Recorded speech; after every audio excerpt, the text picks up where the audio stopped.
Yes, we are back. We are live here on Talk Talk Live. Sorry about there's a bit of malfunction there in the start of the show, the last show, but we are back live here on Talk Talk Live.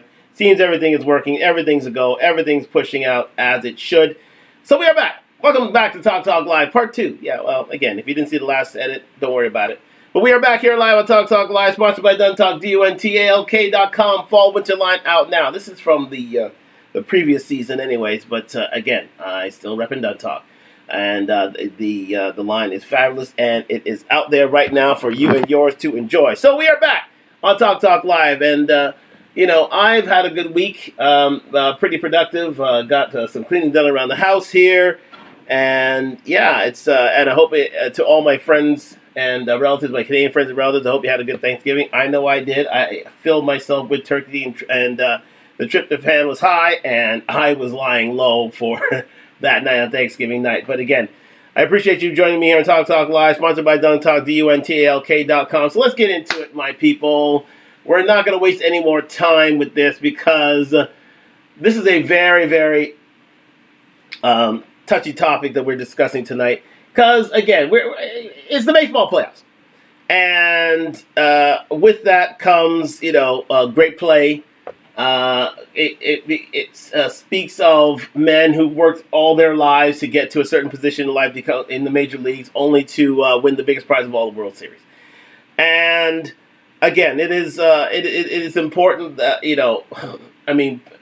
guys will be, the guys that are in the playoffs right now, because we're moving into the National League and American League Series portion of the baseball playoffs. The MLB playoffs, as it were. And these guys have, at those levels, at those positions, have worked all their lives, literally, to have that one shining moment on the big stage, on the big marquee, in which they can show their skills off not only to their fellow baseball players, but to the world at large. And once that dream is taken away from you, due to the fact of a woman not having bad intentions for you, literally wanting to take away whatever you worked hard for in order to get what she wants, that irks a few people. Now, again, in this day and age of Me Too and Believe All Women and such movements, it goes against whatever a man has done all his life, and there are those who deserve to be rightly punished for said actions, sort of like a Jeffrey Epstein, sort of like a let me see, what's his name there? Let me just get this down here for a second. Hold on. Let me see. Miramax Films guy.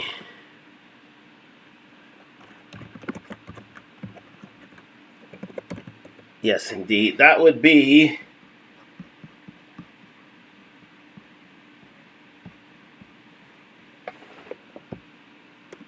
the former owner is, I can see on, well, I'm not doing it with Talk Live here, but I'm saying here, Walt Disney Company. Yes, Harvey and Bob Weinstein. So it's the Harvey Weinstein. Yes, indeed. That's the word I was trying to get there.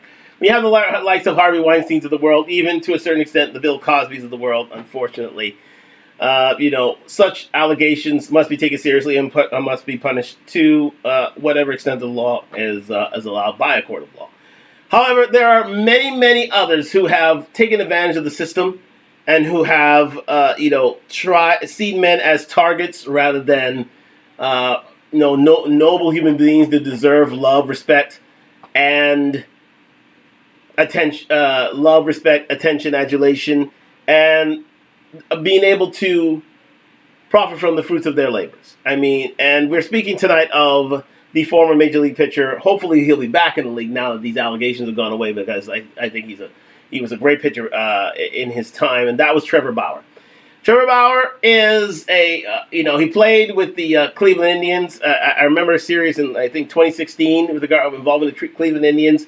And Trevor Bauer was one of the starting pitchers there, and he was nasty. He was a big old left-hander, and he had a nasty curveball, a lot of good off speed, a good fastball as well. But he was highly I'll give this to him. He was highly cocky and sure of himself. But again, once you've reached a certain level and you've been able to prove yourself at all barriers, you know what? You deserve to have that level of confidence. But unfortunately, we lost out to the Cleveland Indians that year. But again, those are the breaks. But we come back to it now. I'm just getting back here. We come back to it, and it is, and he won the series against us in Cleveland in 2016. Unfortunately, lost the World Series that year. However, I think it was to the Chicago Cubs. Is it to the Cubs? I think it was to the Cubs anyways, that year in 2016. However, his career went on. He's done a lot of fabulous things in the major leagues. He's one of the best pitchers in in major leagues during his time, and he ended up with the Los Angeles Dodgers for a big major league contract. He was earning about 50 to 51 million. He's about 35 to 50 million a year for his services. He was one of the top pitchers in the AL, if not in Major League Baseball. And when you make that sort of money, when you have that sort of largesse, and once it's been publicly known that this is the going rate for a pitcher such as yourself, you will obtain not only a lot of friends but a lot of enemies. A lot of people who would want to take you down and steal whatever they can from you in order to aggrandize their life, which they've made nothing of their life really. Instead of concentrating on themselves and bettering themselves to be the best person they could be, they'd rather steal from someone else, and this has happened from time immemorial. There is always leeches on a man's back, and Trevor Bauer was no different. So thank you very much for joining me on Talk Live. Let's get into Trevor Bauer right now. We're just going to pop up the screen. But first, I want a little introduction into this subject because, when you have this sort of female empowerment, women's movement, girl boss sort of, mentality and magic, you'd think that, and this being a gynocracy in and of itself, especially in the Western world, you'd think that the gynocracy is, for all intents and purposes, running stuff in this world. I mean, didn't Beyonce sing it herself? Who runs the world? Girls? Well, yeah, about that. Let's just get into this. I want to preface this topic by, let's go into the browser here. Again, that is the little search that I did right there. But let's get into it here, and we're going to get into this article here. I'm going to move this over, and this article by the Daily Mail. Okay, just a second. Let me just see if I can pull this up. Let me see if I can get this here. It should be coming up any time now.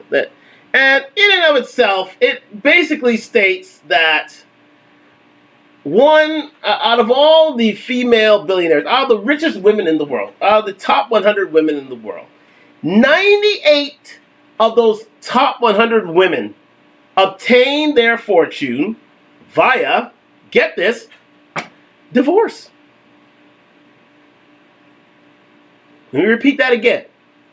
98 of the top 100 richest women in the world obtained their fortunes via divorce. AKA, they were married, they left their men, and they took their money.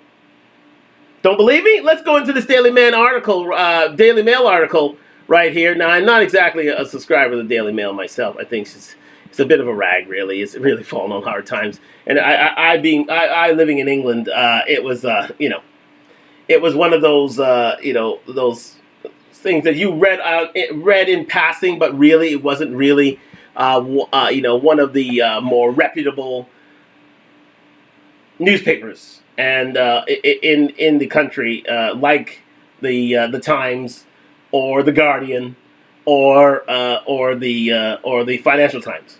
So, but again, it does provide some information. And here it is.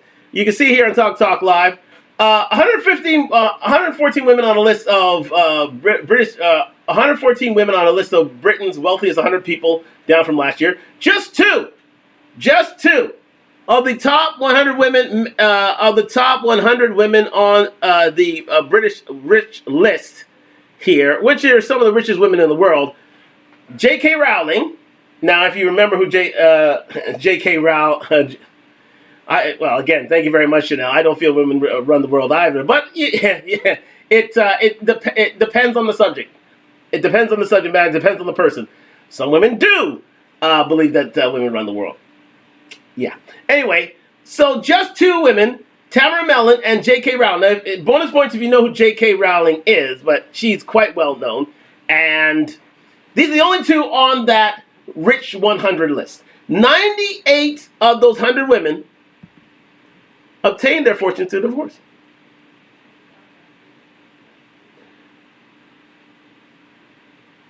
So that's how they made their fortunes. As it says here in the article, many were wealthy from inheritance or shared their wealth with their husbands, but while some gained their fortune via divorce settlements. I would say most of them were obtained via divorce settlement.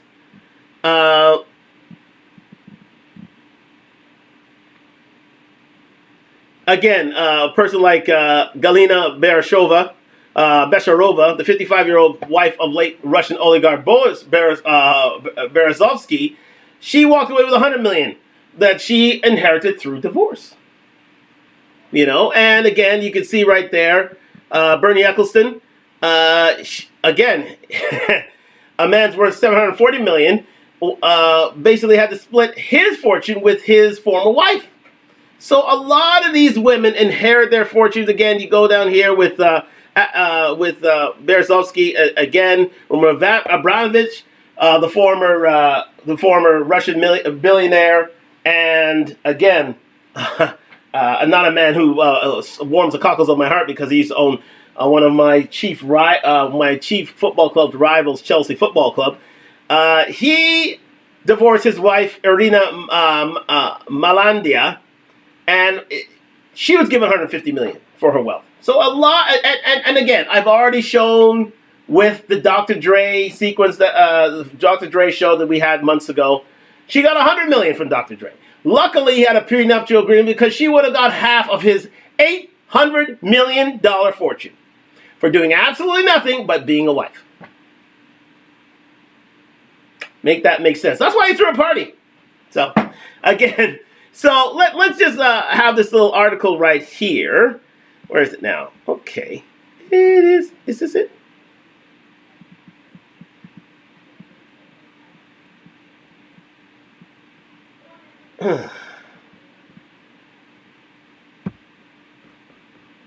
Oh, great. That happened. Okay. I thought that was on here. Okay. Just getting to an article. Yes, this is the one I wanted. I don't know what happened there.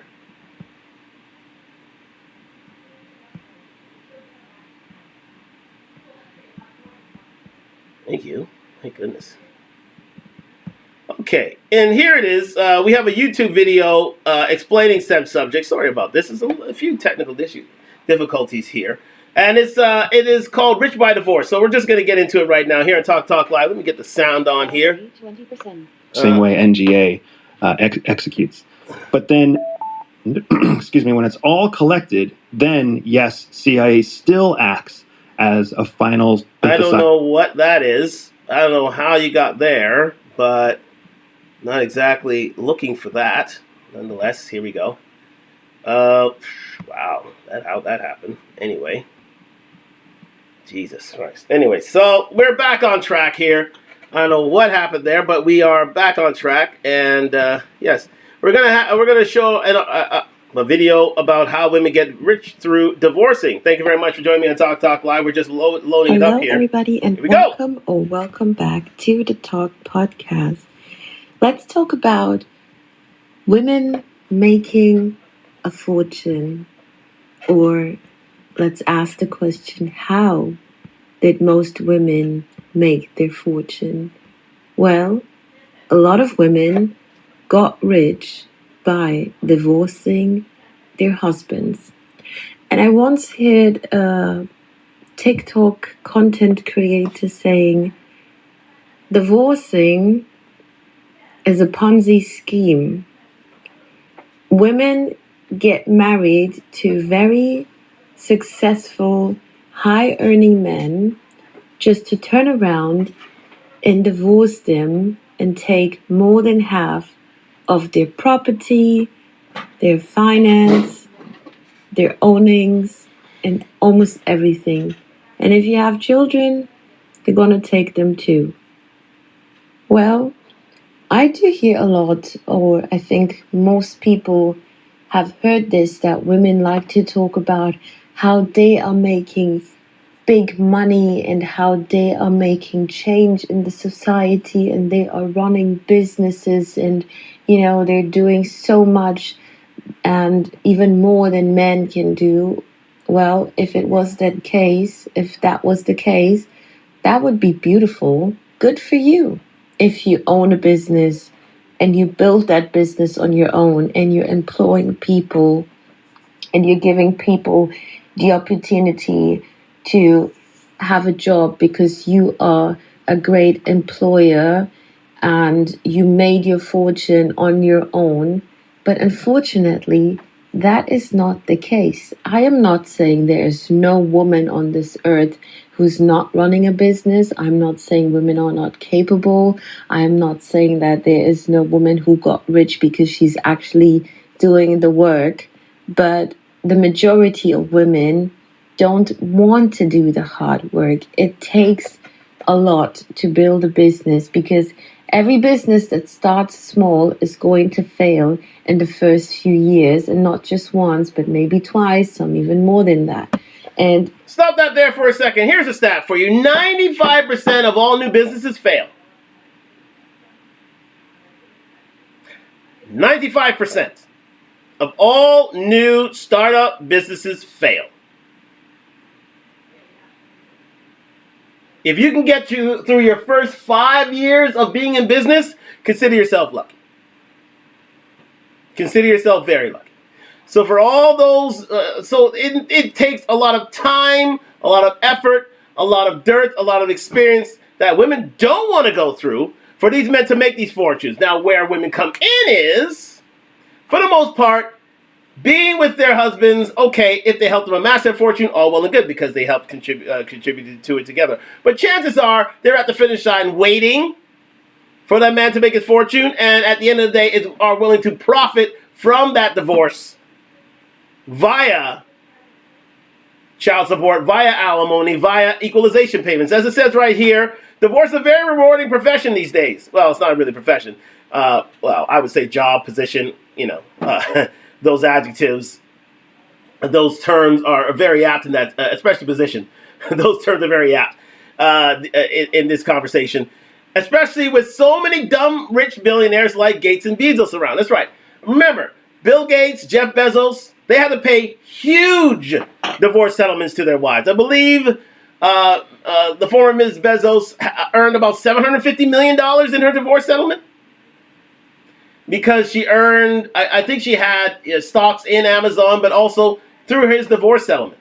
Now, again, if it ain't tricking if you got it. So it wasn't really a big hit to Jeff. It wasn't a really big hit to Bill Gates, especially with Melinda, because these guys are rich beyond belief. But still, these women would be on that top 98 of 100 richest women in the world, simply because they are married to the right man. Not through any work or any dearth of their, or any sweat of the brow of their own. So I just wanted to bring that out. Again, Chanel says, my mother was like that, and I confronted her on it. She was married for 3 months, and then she went for his pension. There you go. Need I say more? Women don't build; they move in. They see an opportunity and they go for it. And again, it is a fact of life. It is a fact of life for most men that if you have worked for your fortune and you are married, chances are half, if not most, of your hard work and funds that you have worked for over your life may be gone in a matter of moments. And this is no fault divorce country here, people. So if a woman wants to divorce you, she had an affair and just wants to divorce you, you still have to pay her to leave. So what are men to do? Well, they are starting to get a little smarter and starting to realize marriage is not an institution in which they can believe in, because they know that it is a loaded game and women end up profiting from it at the end of the day. We have to that's why I've always said there are no feminist women's movement protests outside of a family court. Why? It's counterproductive. Especially when you have a court system, especially in the West, that, well, rewards women for just being there. Especially if they're non-breadwinners. Now, again, if they're on the other end, then they have to pay. But more often than not, it's usually the men have to pay, and they usually have to pay a good amount of their fortune, if not their lives. As Chanel said here, her mother took her stepdad or her dad's boyfriend to court for his pension, for what he worked for all his life. These women are not down here. I keep saying this. These women are not sugar and spice and everything nice when it comes to divorce settlement. They will take everything from you if they can, just out of spite. So, we're going to leave. Well, I'm just going to let it have a few more things. Then we're going to get into the Trevor Bauer story, because I thought this little lead in here is a good segue into this topic that we're discussing now. I'll let her go. To keep standing up straight and pushing against all the odds that's going to force you to quit, but you don't quit, that's quite tough. From about 100 women who are listed to be the richest, the most wealthiest women on this earth, from which we know of, isn't it funny that only 2 of these women actually made their own money? They got rich because they did the work. And 98 of these other women only got rich because they divorced their husbands, or because they were lucky enough to come from a wealthy family and they got their inheritance. And if you are one of those few people who were born into a wealthy family and then you inherit what your parents, your grandparents have worked for, I think that is great. You should be very thankful and grateful that you are one of those few people who get that type of opportunity. But what happens a lot is that we love to pretend and show to the world as if we were the ones who made all that fortune on our own, knowing very well there's always a man or even multiple men behind the scene who are helping you to get in that position. And that is so.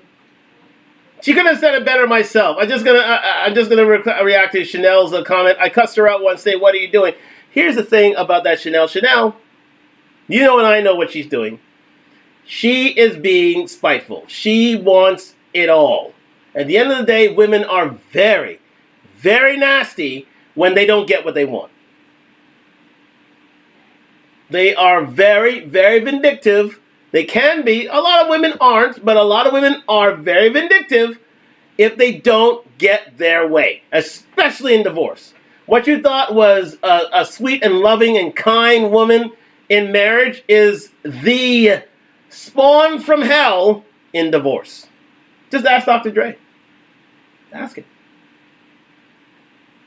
Gave you children, gave you life. You were a spot-on wife for all these years, but when it came to divorce, they want everything from you. That is a woman, and that's why a lot of men are leaving the marriage institution, because they know it's a zero-sum game.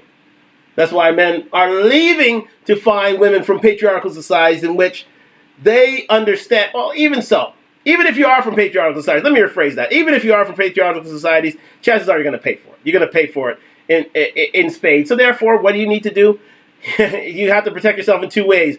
Do not sign a marriage contract while getting married, number 1. Number 2, get as I've shown on Talk Live before via the lead attorney, shout out to him, like and subscribe to him.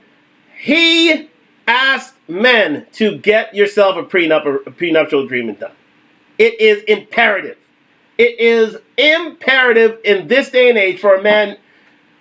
It is insane not for a man not to have a prenuptial agreement going into a marriage. Women may gaslight you saying, oh, it's not love. Oh, I thought you loved me for me and that sort of thing. But no.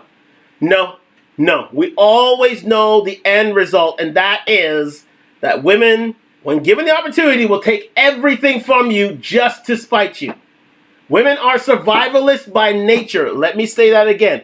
I love women. I love being around women. But at the end of the day, when it comes down to it, women know where it hurts and how to hit you there. Whether in the pocketbook or in the pants, either one. And one must protect themselves at the end of the day. And just like your mother, Chanel, she knew that man had earned a pension for all those years. She went right after it. Because women are survivalists. Women love conditionally, not completely. Unless you're providing as a man, you don't get a chance at love. There it is. Just because you're a woman, you get a shot at it. Who's the more giving gender? I'll let you decide that, but I pretty much know. But anyways, we have this, I'm going to let her just go on for one more minute, and then we're going to really just get into the topic of tonight's show. Let's go.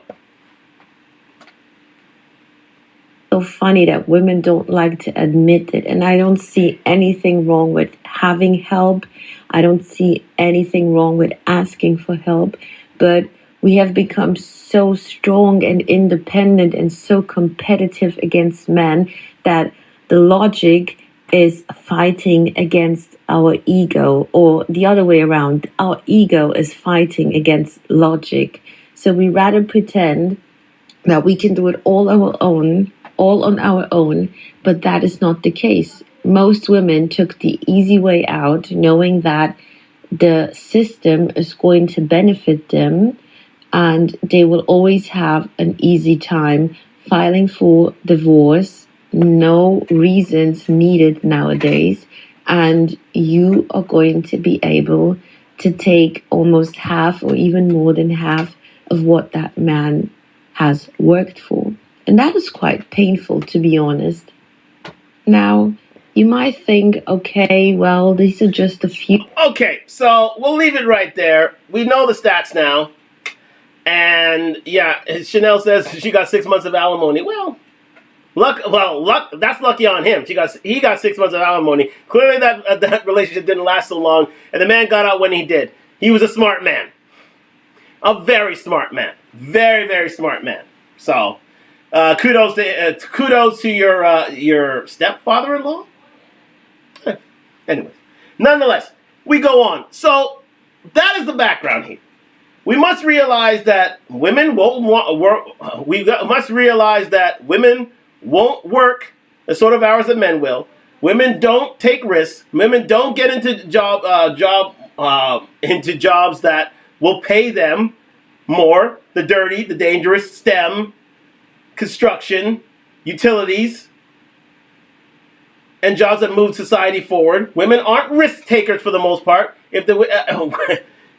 If men usually take risks, especially in terms of big business, so they can amass big fortunes. So women are usually, so that's why you don't find a lot of women on these lists. Usually women gain their money, not through their own blood, sweat, and tears, like a J.K. Rowling, but it is through inheritance, but most importantly, divorce.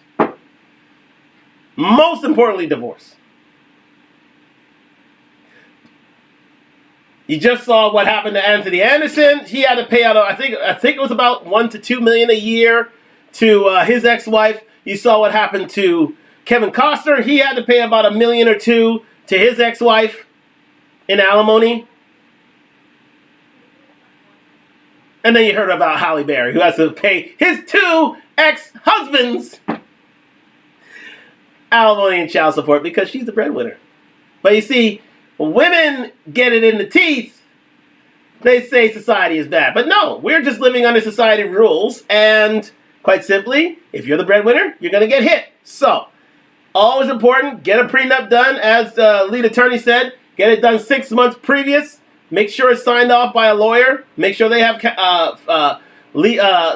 counsel, family counsel, and that they can approve of the prenuptial agreement, number one. And number two, never get married and sign documents under the state, because the state will come after you at the end of the day.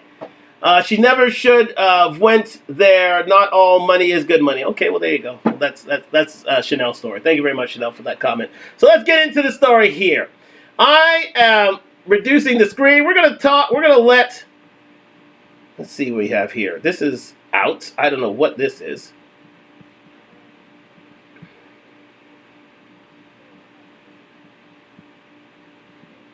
Oh, that's what it is. It went there. Okay, so no wonder. So now we got rid of that. I want Trevor Bauer's story here. Okay, I don't know why it didn't turn up. That doesn't make sense. So let's go back here. Give me 1 second, guys, here at Talk Talk Live. Thank you very much for joining me at Talk Talk Live. We might as well just go there. Like, subscribe, comment. We're on the road to 1,000 subscribers and more videos to come. I'm making sure of that. I'm making sure of that. Here we go. Yes. Okay, here we go. Right. Okay. Thank you very much. We finally get to the end of this. No, I just need one. Thank you. We're going to discuss the Trevor Bauer story here. Finally get to hear his side of the story and let him tell it. Thank you very much for joining me at Talk Talk Live. Let's go.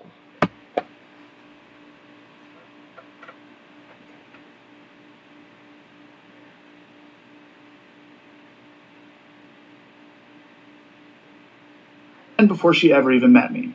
What should I steal? She asked another, in reference to visiting my house for the first time. The answer? Take his money. So how might that work? I'm going to his house Wednesday, she said. I already have my hooks in. You know how I roll.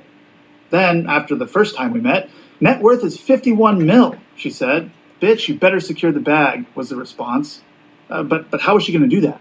Need daddy to choke me out, she said. Being an absolute whore to try to get in on his 51 million. Read another text.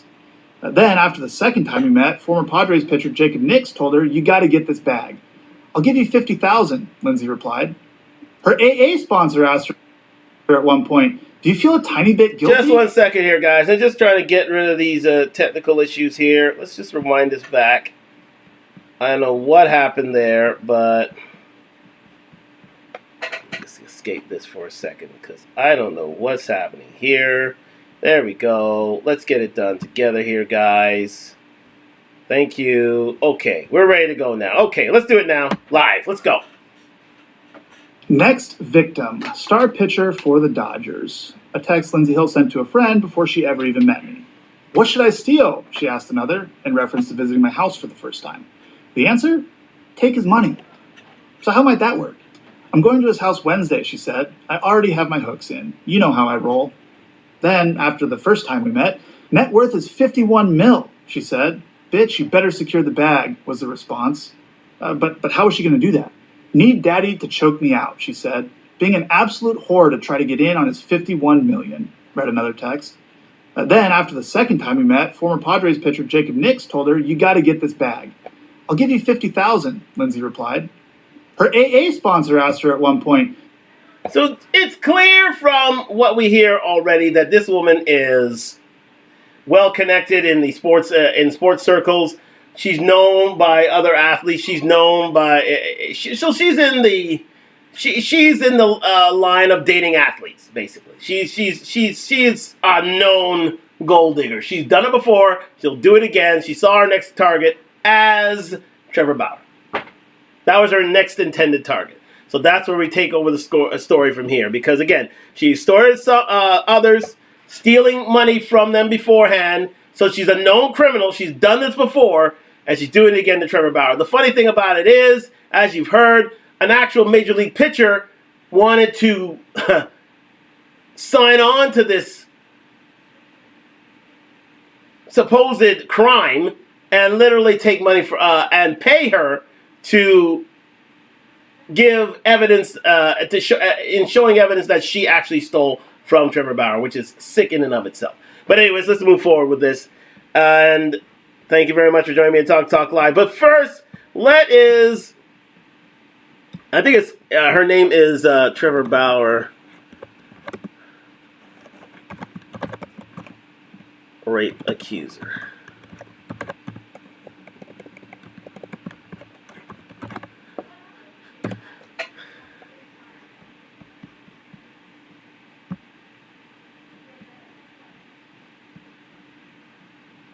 And there she is. Let's just zoom in on her here. Yes, indeed. That is the rape accuser of Trevor Bauer. You see her on the right. Yes, open it. There she is. It is Lindsay Hill is her name. Let me just get into this right here. Why didn't this... Okay, here we go.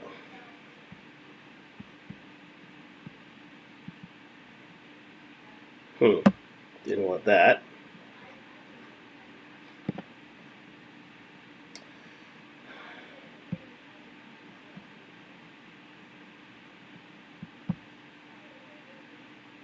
Anyways, you see here on Talk Live, that is Lindsay Hunter. You can see her here at the bottom. I don't know what happened there, but that's her on the right-hand side. So we're going to get back into this and let Trevor continue with this side of the story.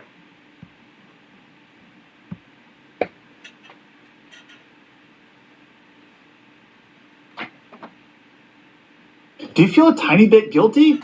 Not really, she replied. Since then, her legal team has approached me multiple times about coming to a financial settlement. But as I have done since day one, I refuse to pay her even a single cent. In August of 2021, Lindsay Hill's claims were heard in court. And during just before it goes there, I have some photographic evidence here with regards to her allegations. So this is what she came back with. So she gave a make-believe story. Literally, she beat herself up. And there she is. Literally beating herself up and creating... Let's get this out of here.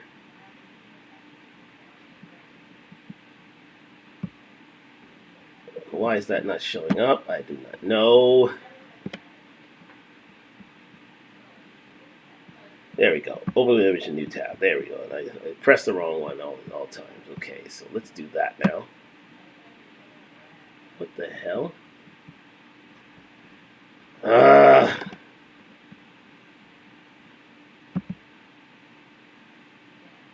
Jesus Christ, guys. Alright, open image, new tab. Thank you. What the hell? There it is. Okay, we got it now on Talk Live here. So this is how she showed up for police and prosecutors wishing for Trevor Bauer to pay her sundry amount of sums in order to for her allegations of rape. So it was a Believe All Woman time. It was Me Too Woman was in full effect. It was a Believe All Woman world, quite literally. So for her to have somebody throw hands at her, for her to bust her own, to beat her up and bust her lip up. It was all in the deal of it was all going towards her literally making up an allegation of rape and demanding money from Trevor Bauer, being the cash cow in this instance. So she chose her target well. She beat herself. She had sex with him. She beat herself up. Rape allegation. That's basically what the long and short is, and this is what she presented to police the very next day. So we've gone through this. Trevor Bauer had said that he did not want. He never beat her up. He never raped her. So literally, he fought this to the end, and he had the money to do it because most men who are put into this situation wouldn't. And quite literally, they would be railroaded and basically asked to pay extortionate amount of sums in order to have this go away. But not Trevor Bauer. He stuck to his guns. He stood up against the Me Too movement, and the ladies who would take advantage of such a movement, and said, you know what, take me to court. I feel I'm innocent. So we'll take out the story from there. Yes, indeed. Thank you very much for joining me on Talk Live on IG and YouTube. On the road to 1,000 subscribers. Let's move on with Trevor Bauer.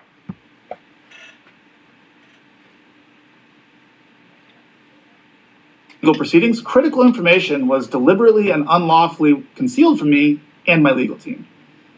Information like this video, which was taken by Lindsay Hill herself the morning after she claimed she was brutally attacked, emotionally traumatized, and desperate to get away from me. And now we have the metadata, so there can be no dispute. It was taken mere minutes before she left my house on the morning of May 16th, 2021, without my knowledge or consent, of course. In it, you can see her lying in bed next to me while I'm sleeping, smirking at the camera without a care in the world, or any marks on her face. I think it paints a pretty clear picture of what actually happened the evening of May 15th and why the video was originally concealed from us. After hearing the evidence available to her, Judge Diana Gold-Saltman found that Lindsay Hill had misled the court. She found her claims to be materially misleading. She denied her request for a domestic violence restraining order, and she found that no sexual assault or non-consensual conduct took place. Now, some of you might not know about restraining order hearings. I know I didn't, but I've since learned that it's extremely rare for a request for a restraining order to be denied because the standard of proof that you need to obtain one is extremely low. So you can make of that what you will. The fact is, I was never arrested. I was never charged with a crime, and I won the only legal proceeding that took place without my side of the story even being heard. Stopping there for a second. Now, this is what really gets my goat. And the fact of the matter is, and he never really went into this in this interview, but Trevor Bauer at this time couldn't pitch for the Dodgers. He didn't make a cent at this time. He couldn't do what he loved, which is pitching, because at this time he had to fight allegations against a woman when he did nothing wrong. He had sexual relations with this woman. It was all consensual. She had video evidence of this that he'll allude to later on, that this was withheld from him because of how damaging it would be to her case, her sexual allegation case. And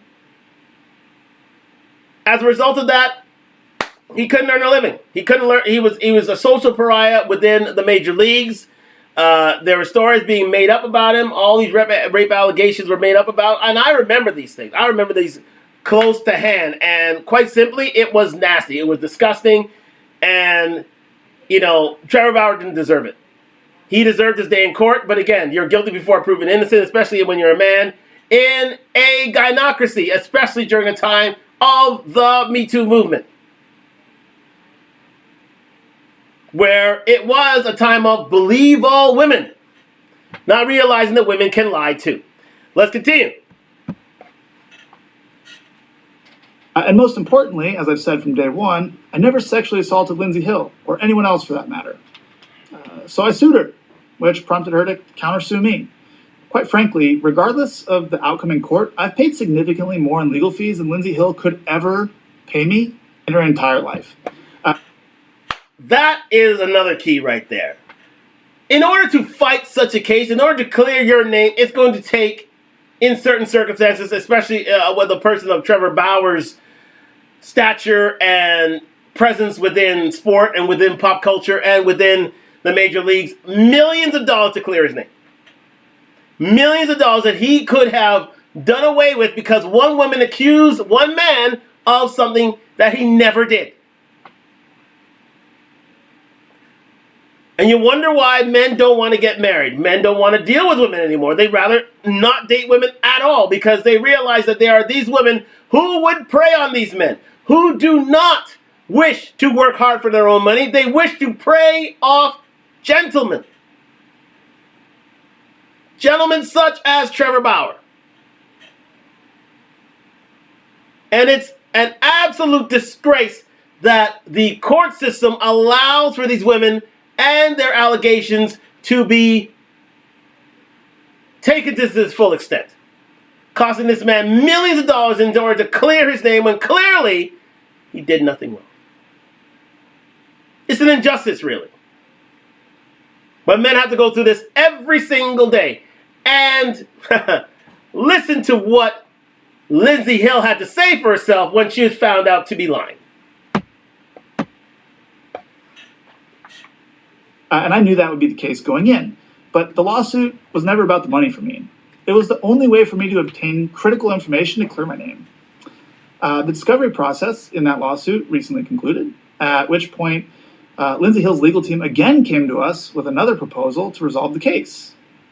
This time, however, they weren't seeking any money from me. Having received much of the information that had been hidden from us, a small portion of which I've referenced here, I was willing to agree to the terms proposed. Both parties would drop their respective lawsuits, and neither of us would pay either side any money. I also retained my right to speak publicly about the case, something I have not been at liberty to do since June of 2021.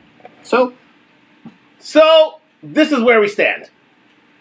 This is Trevor Bauer's side of the story. This is basically the only thing that was worth anything to Trevor Bauer is the fact that he could speak on this to clear his name. Because when it came down to, because again, the other side, I mean, Lindsay Hill's counsel had come to them and basically first demanded money, then realizing that she was lying, came to demand that, you know, they just end this. They just drop the deal, where Trevor Bauer could have easily countersued and basically won on that countersuit.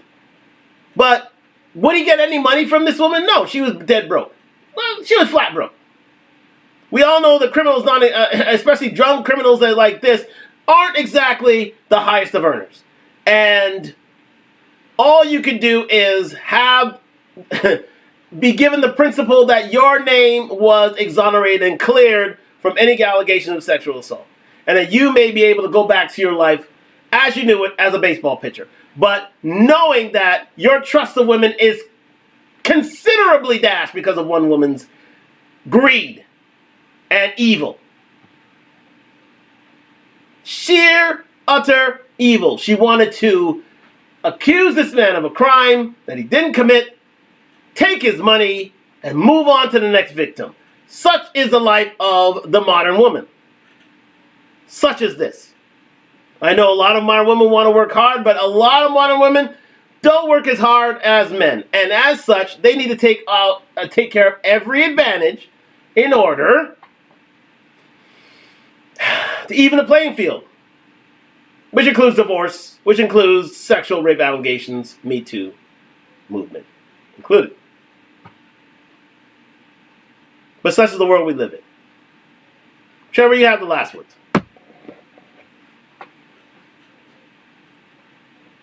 As of today, both lawsuits have been settled. Now, over the last 2 years, I've been forced to defend my integrity and my reputation in a very public setting. But hopefully this is the last time I have to do so, as I'd prefer to just remain focused on doing my job, winning baseball games and entertaining fans around the world. So today, I'm happy to be moving on with my life. And there it is, people. And there it is. Let me just get out of here. Such a shame that a man had to spend... I want to start the show this here with an elephant in this room.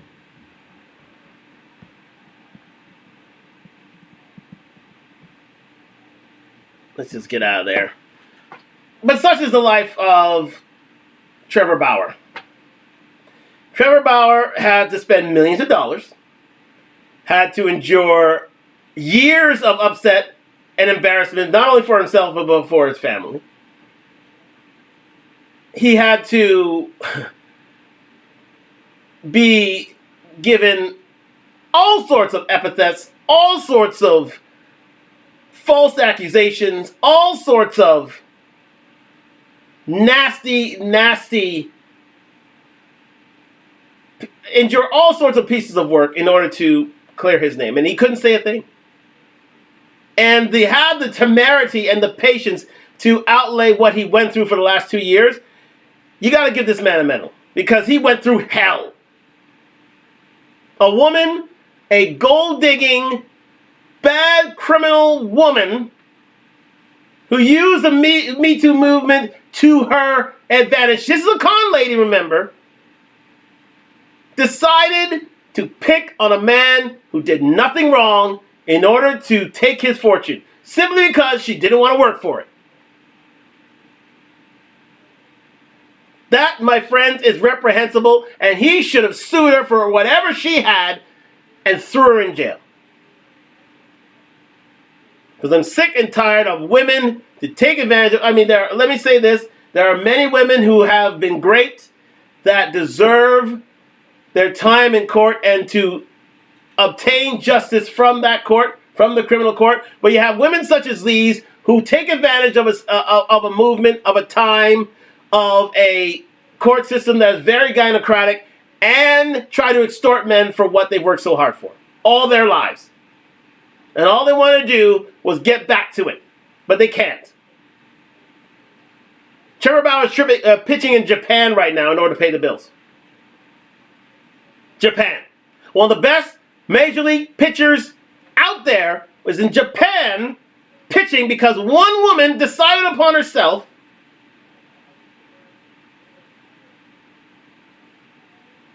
that Trevor Bauer was the one that she would try to extort.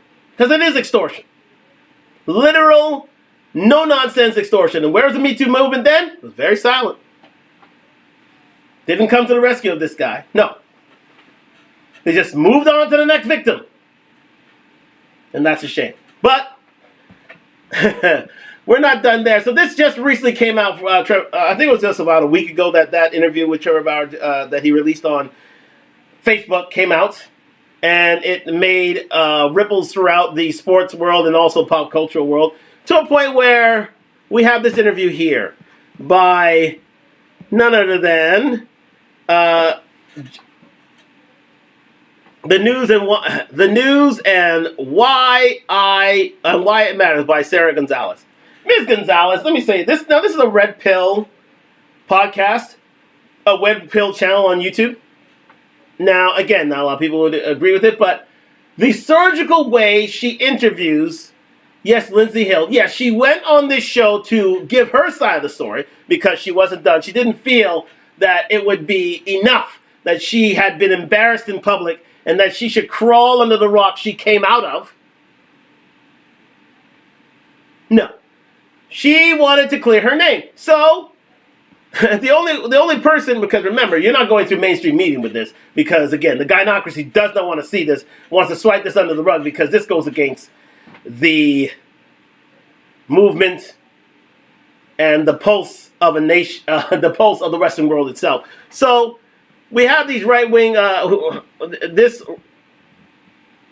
right-wing podcast, The News and Why It Matters, by Sarah Gonzalez, interview Ms. Hill. So we're going to get to it right now. Now this interview is absolutely spectacular.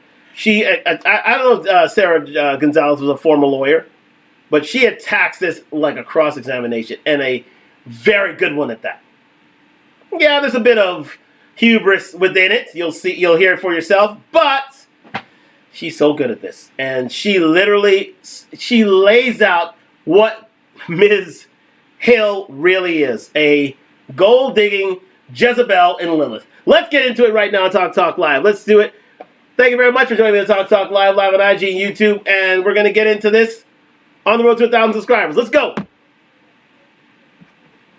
Lindsay, I mentioned Bauer's video in which he provided some receipts that, I'm going to be honest with you, make you look like a clout chaser, or I know some people are calling you a cleat chaser because admittedly you were chasing after several high-profile, wealthy baseball players. Trevor says everything was completely consensual. He also released these text messages that came out in court indicating that you had planned the whole thing out. So I want to read some of these texts from you to a friend. Now remember, this woman is a known gold digger. She's been known throughout the major leagues in such areas that she targets baseball players because that she feels are the ones who's going to give her fortune. For, to be fair, average looks. Anyway, we'll go through it. And between the two of you, before you met Trevor, this one, next victim, star pitcher for the Dodgers. Okay. Victim is an interesting choice of words. I'm going to allow you a chance to explain yourself. But after you agreed to meet, you asked your friend what you should steal. Your friend answered his money. He says, another one from you to a friend, I'm going to his house Wednesday. I already have my hooks in. You know how I roll. With a screenshot in which you told him, tryouts don't scare me, Bauer. Pick a day and I am there. Here are some more after you and Trevor met up. Net worth is $51 million, to which your friend responds, bitch, you better secure that bag. Your text, need daddy to choke me out, being an absolute whore to try to get in on his $51 million. You've already heard all of this. This wasn't a setup. How can you expect anyone to believe that? That's a great question. I really appreciate you having me on to even have this conversation. Obviously, there's a lot going on around this, so I really appreciate people who are asking questions about it. The first thing I want to say is, I think that Trevor did this intentionally with the text messages and how he framed this video. There's several things in it that are not correct. And I just want to start out by saying, it's so valid for people to question those text messages. But the root of the problem here is that he is presenting this as one conversation, when in reality he had thousands of messages to choose from, took those, made it look sequential, which it was not. There is no combined screenshot of those things going on one after the other. And as I said last night as well, there's no text message that ever exists. Otherwise he would have, put it out there, combining, anything about a setup through rough sex, finances all in one. Those were handpicked, and they were from multiple different conversations all before we met up. And I think that the video in general doesn't even talk about what actually happened between us two, which is what would have come out during a jury trial. These were all messages that happened before. And then, of course, the video is so valid as well for people to ask questions about.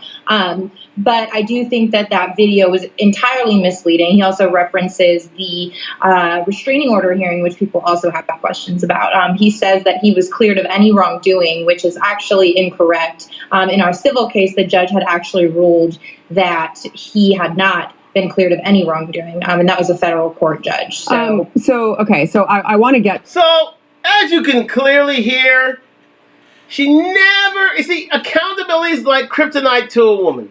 She never, ever stated that this was indeed her in the text messages.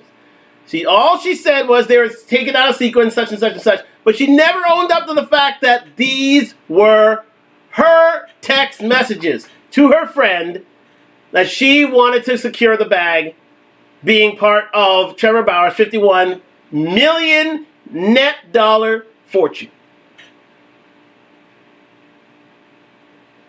When it was brought up in court that she was indeed found guilty of setting up this extortionist task.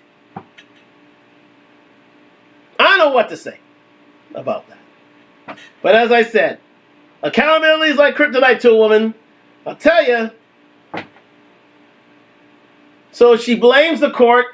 She blames the non-sequential text messages that she wished to suppress, may I add. Wished to suppress in court so that she could secure the bag. Because she knew those text messages would deep six her. And then she says that finally that in civil court that he was found guilty. How is it that he's found guilty and nobody knows about it? That's the question I'd ask her.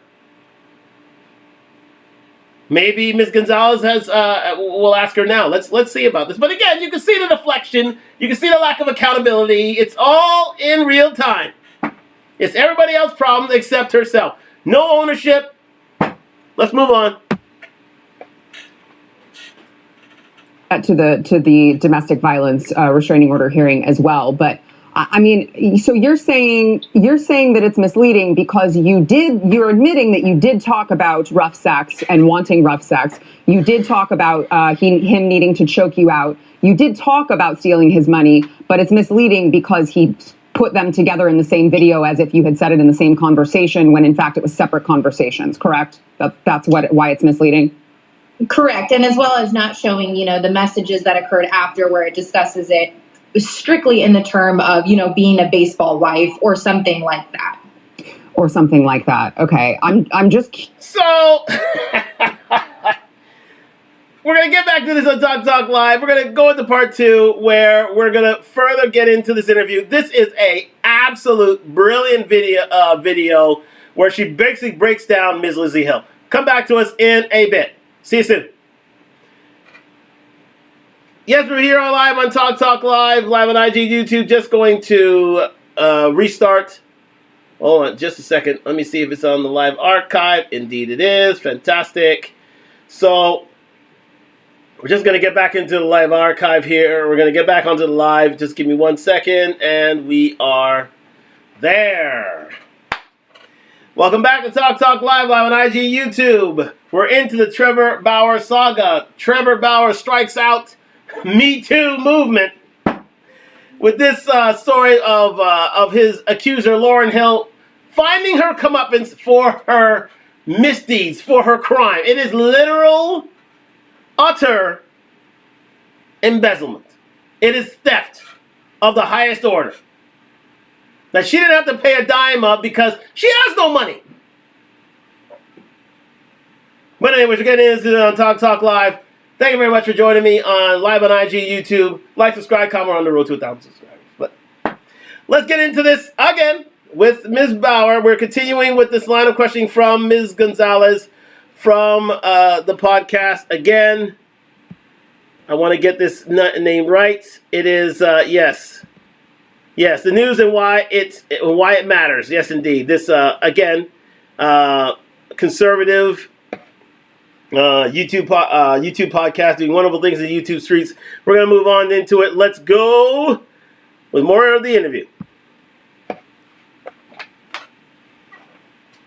Curious if you know, like, the statistical likelihood of you texting your friend premeditated text saying you wanted him to choke you out and steal his money, take his money, and him actually choking you out, and those two things not being related.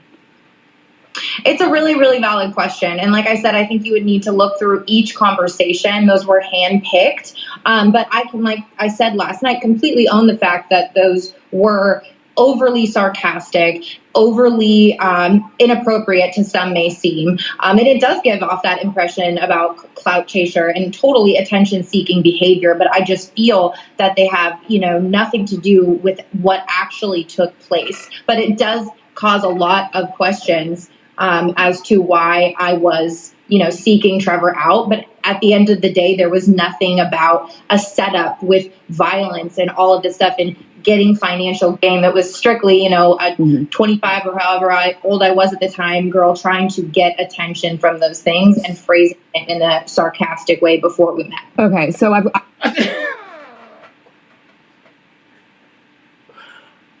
can't believe it. I literally can't believe it. This woman has taken it upon herself to say that all those allegations of rape and securing the bag were done in jest. It was done for sarcastic purposes. That those texts should have been laughed at. It was pure folly.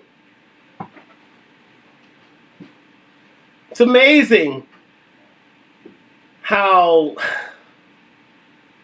a woman such as this can skate on by her allegations, thinking that her very skullduggerous endeavors of extortion from a man who has worked all his life to be a pitcher in the major leagues should be taken in jest, should be taken for fun, should not be taken seriously. It's another form of non-accountability. It's another form of deflection. It's another form of a woman stating, as she said, I was 25, I didn't know what I was doing. When in actuality, you knew full well what you were doing. You knew full well that this was your game. And if it worked, you would still continue with the lie. And that is inexcusable. And to blame your youth, to blame sarcasm, to not take accountability, to not take ownership of your crime is a damn near shock. But again, it would have been co-opted by Me Too if all these allegations, all these false allegations, all these corruptible activities were never fully investigated to the full extent of the law. And that, my friends, is inexcusable. That, my friends, is why you should hold women as such, because there are a lot out there. Men, let me say this. When you get into these sexual relationships with these women, believe me, especially if you have enough money to support a family, to support generations of your lineage, they are here to steal from you. You are now a target, and you must vet every single woman that you are with, because this could be you.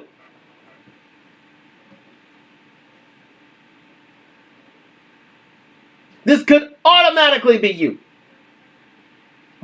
That, my friends, is modern dating. Let's move on.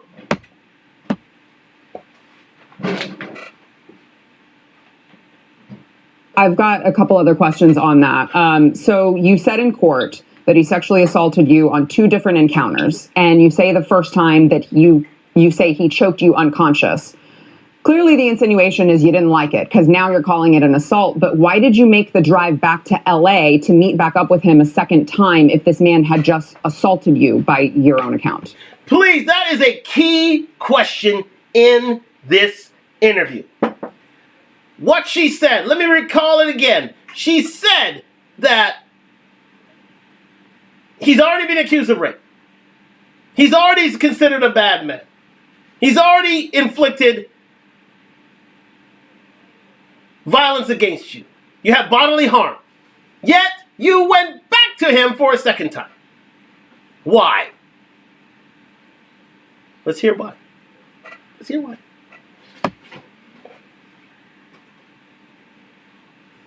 I think that's a really good question. How I phrased it and how I in the past is that I was so embarrassed by the first encounter. Did you hear? No, wait. Go back just 1 second. Did you hear what she said on that question? Look at her look right here. It's like, you can see it. You disgusting so-and-so. How dare you put women at risk because of your scheme of trying to extort money from this man, simply because you couldn't do as much as he did. You didn't want to work as hard as he did. And if you can't make it, you might as well steal it. Listen to Ms. Gonzalez again. Strictly, a 25 or however old I was at the time, girl trying to get attention from those things and phrasing it in a sarcastic way before we met. Okay, so I've got a couple other questions on that. So you said in court that he sexually assaulted you on 2 different encounters, and you say the first time that you say he choked you unconscious. Clearly, the insinuation is you didn't like it, because now you're calling it an assault. But why did you make the drive back to LA to meet back up with him a second time if this man had just assaulted you by your own account? I think that's a really good question. How I phrased it and how She just said, I agree.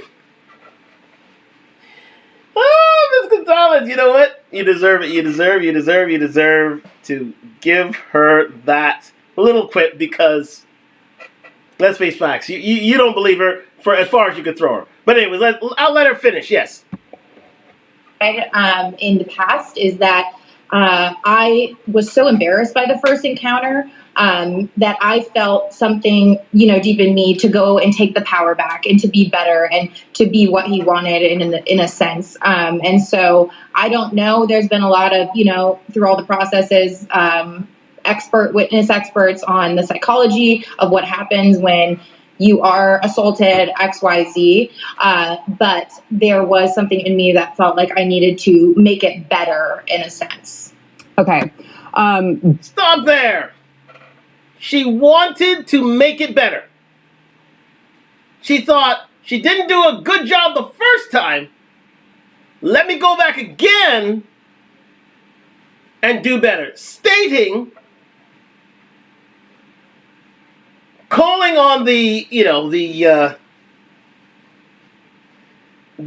female abusee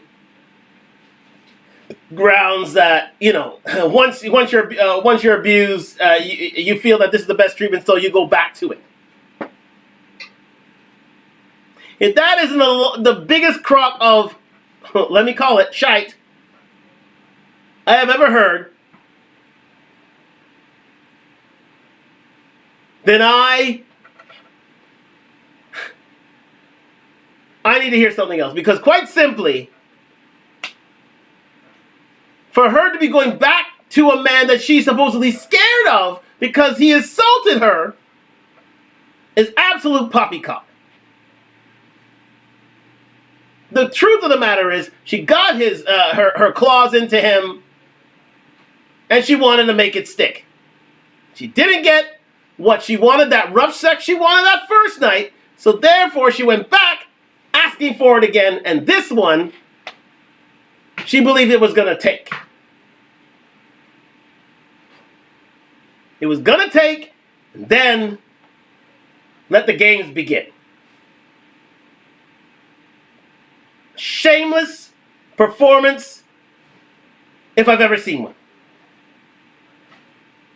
But accountability is like, what? To who? Yeah, let's go.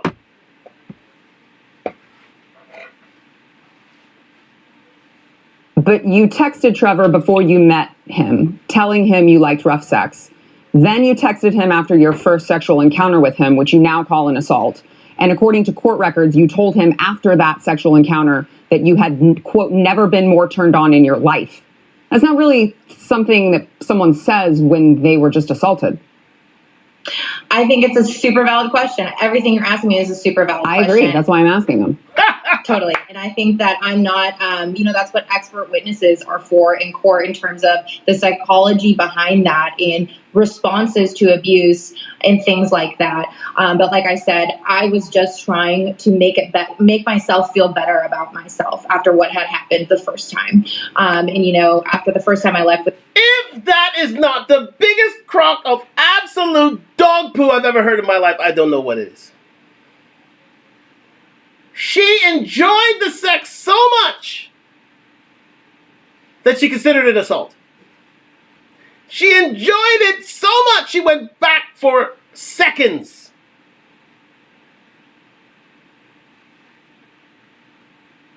But, as she said, she needed to make it better. She needed to follow the abuser's handbook and go back and get some more. Because as she said, she was terrified of the man. So much so, she told him how good the sex was and went back 4 seconds.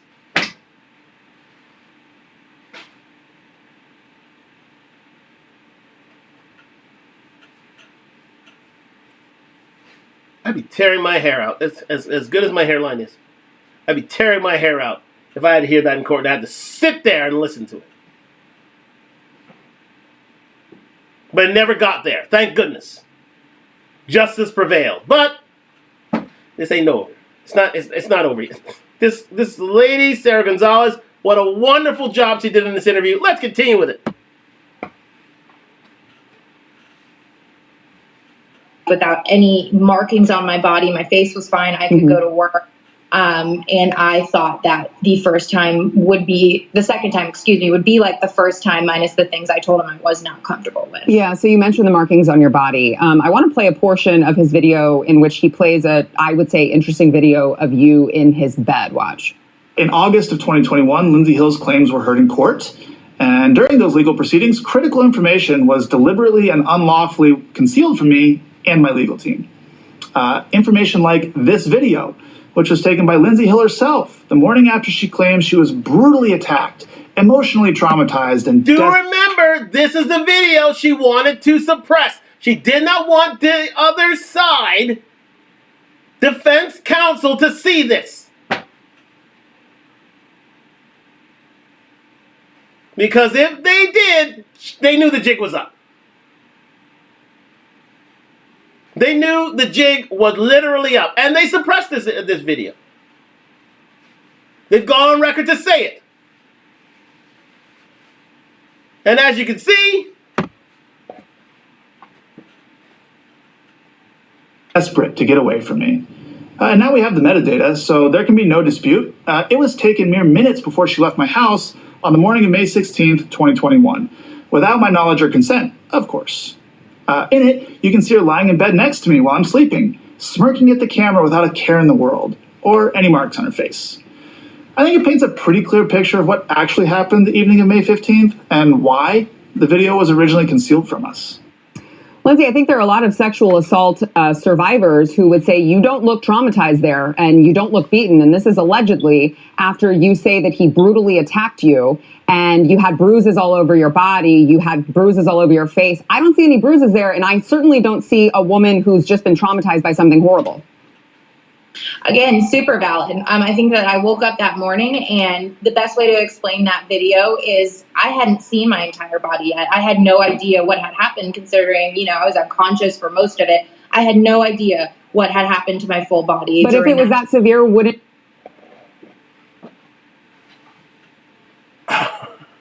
How my man Trevor Bauer kept his composure in court is beyond me after seeing this video. Well, I don't know how he would have felt about this video. I don't think he saw this interview. But for that answer there, for Ms. Hill to turn around and say she did not see the rest of her body or the pain that he inflicted upon waking up is an absolute joke of a lie. It is one of the greatest, most utterly despicable lies I've ever heard in my life. If you have been raped, you want out of there. But no, you slept comfortably, you slept well, you got up, you made a video of yourself, but hey, you didn't see the rest of your body yet. Therefore, he's not out of the woods yet. The utter nonsensical answer this woman gave right there just goes to show that there are dumb criminals everywhere. Let's continue. Wouldn't you already feel pain? Wouldn't you already have bruises on your face? I mean, you say that he punched you in the face, but where are the bruises? Yeah, so that's something that has not, been publicly released, or he won't talk about. But over and over again in this process, we have handed him pictures that were taken between 20 and 30 minutes right after that video was taken, of the bruising starting to develop, of the scratching, and it has been time. The bruising and the scratching, let's get to it. You didn't think I did my research? I didn't do my research here on Talk Live? Oh, yes, I did. This is the bruising and scratching that she is alleging. This is what turned up on her face soon after she left Trevor Bauer's residence. It doesn't look to me that all this bruising and all these black eyes would have formed out of pure nothingness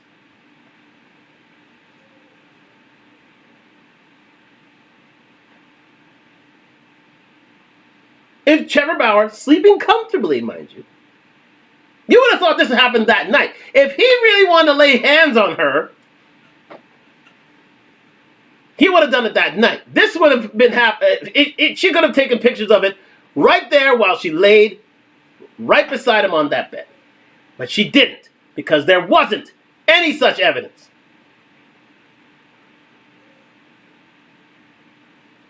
She literally, as I said, got up, went back home, called a friend, or did this to herself. Then the allegation went. Because there is no other way for this to happen. Because he didn't have the rough sex she wanted with her. He was quite gentle. And to his benefit, that was all well and good. Because again, it went against her ulterior motive. And that was to fleece him of his money. To fleece him of his lifelong work. Because she didn't want to do it herself. Such are criminals. Such are dumb criminals.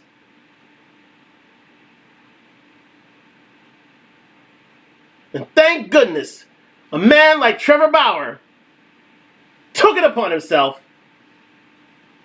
to bring this to the full extent of the law with all the accusations, all of the slurs, all of the name calling, all of the rhetoric, and losing your job with the Dodgers had to offer.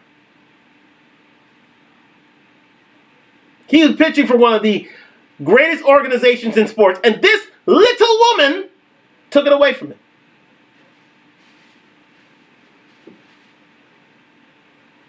All because she wanted a free payday. Let that sink in.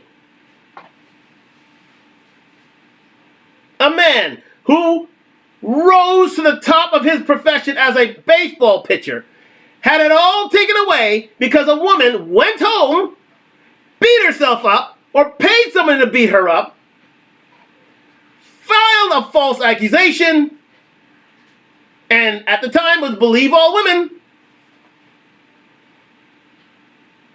and literally lost it all because she cried wolf. See it here on Talk Live. These are the bruises that she reported to police.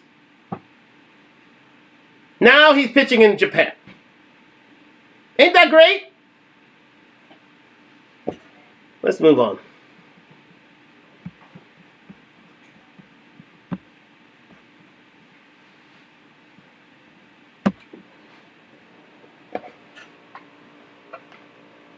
And time again verified through metadata.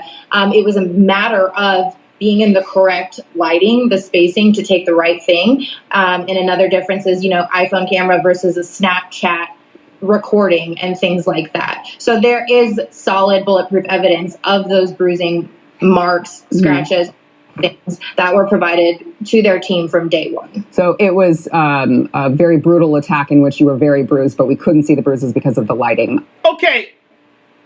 She just said it there. I don't know what else to say. It's because of the lighting that she couldn't see the bruises. There is a special place, you know where, for this woman right here. I can guarantee you that. Karma's got something for her. She's not going to like it too much. She's not going to like it. Mark my words, we will hear this woman again. I do not wish ill on anyone, but quite simply, the fact that she's still lying boils my blood. She's still lying.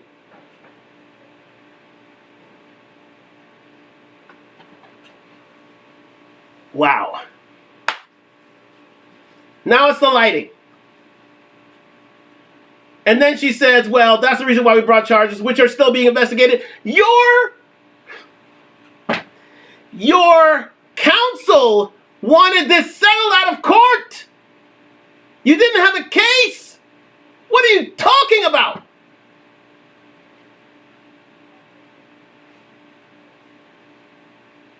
What are you saying?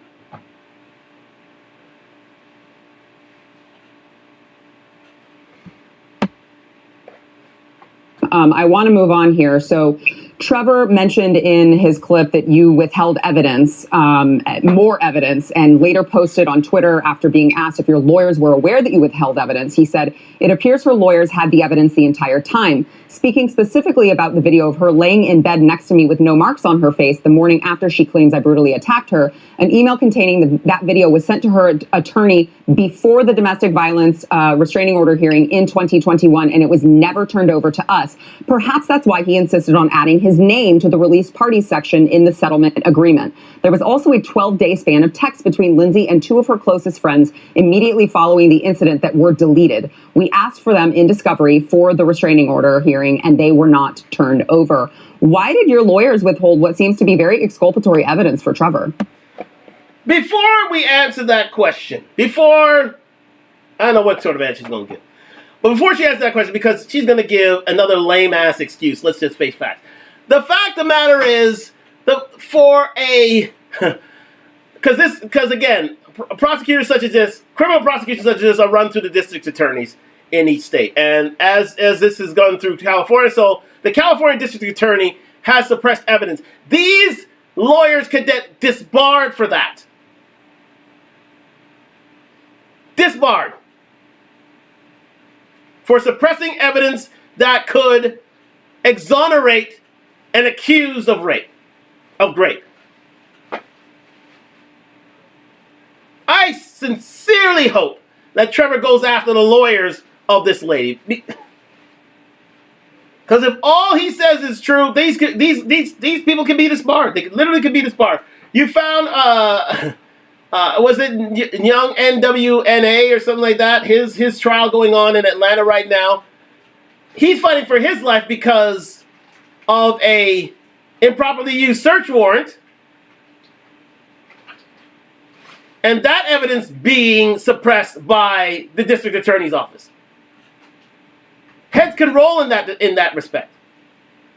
Lawyers can be disbarred for that. That's literally what those lawyers are fighting for right now. The fact that their law license won't get taken away. Because of the lies and deceit that allegedly has been placed in court as evidence. But let's hear his excuse. Let's see what other ray of sunshine is going to come out of her ass. Anyway, let's go.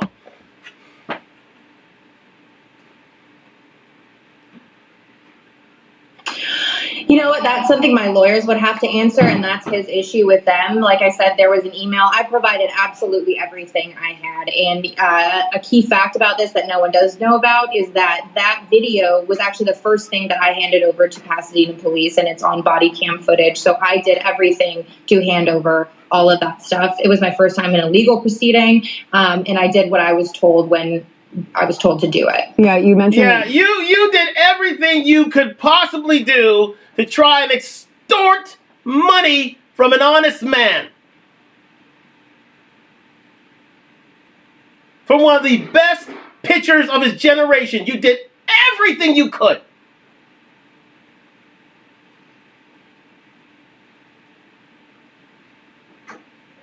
To heap absolute hate, vitriol, and end his career as a result.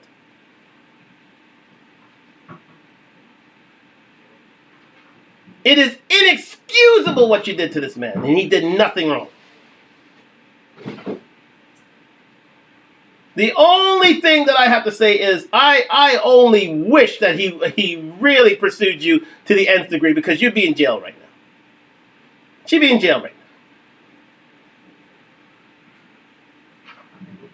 But she do it with a bold face because she was 25.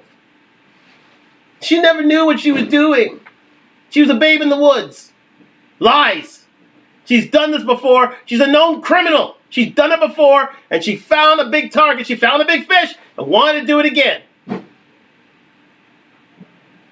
With those other marks, she took from them whatever valuable she could find. From this one, she wanted the big prize, and that was a huge cash settlement. How dare she?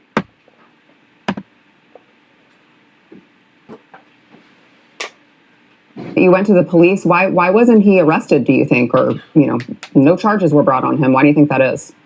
That only the Pasadena Police Department would know that. What I do know is that I handed over my phone and computer because I had nothing to hide, and I interviewed with them. I did everything they told me. We have a 28-minute pretext call that's recorded that's never been public. That really explains a lot. And what I do know is that Trevor refused to talk to the police, refused to give him their phones. So I'm not really one to speak on that. I just had to let it play out. Yeah, if I was accused by a sexual partner who had given consent to have sex with, that I was now being accused of sexual assault, I probably wouldn't talk to the police at that time either. Yeah. Why didn't you turn over the text with you and your closest friends? Is this 12-day span? Why didn't you turn those over? They really focused on that a lot.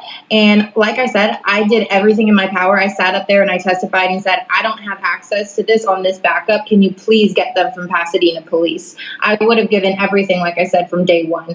And so I was really an advocate for getting all those texts because I knew that there was nothing in there that would, and the police wouldn't release them to you? I'm not sure. I was the one, like I said, who said, in court, please get them from the Pasadena police because I do not have access to them. But if the Pasadena... I don't know what happened. I don't know. Oh my goodness. This phone, I have all these text messages. I don't know what to do with them. Could somebody help me, please? I'm a babe in the woods. Oh my God. Seriously? Can we believe anything this woman says? Knowing full well that if she handed over those text messages, it was basically game over? Game over. She'd have no case. Because she told on herself. That's why she withheld those text messages for as long as she did. She's trying to expunge those text messages from her phone. Guaranteed. So she can make a clean getaway. But luckily, there are experts out there who could, lay in the weeds and find out about these things. But hey, she was a babe in the woods, right? Babe in the woods. Luckily, Mr. Bauer had enough financial wherewithal to chase down said messages and finally clear his name. Money he can't get back. And a career, potentially, he can't get back either. Shame.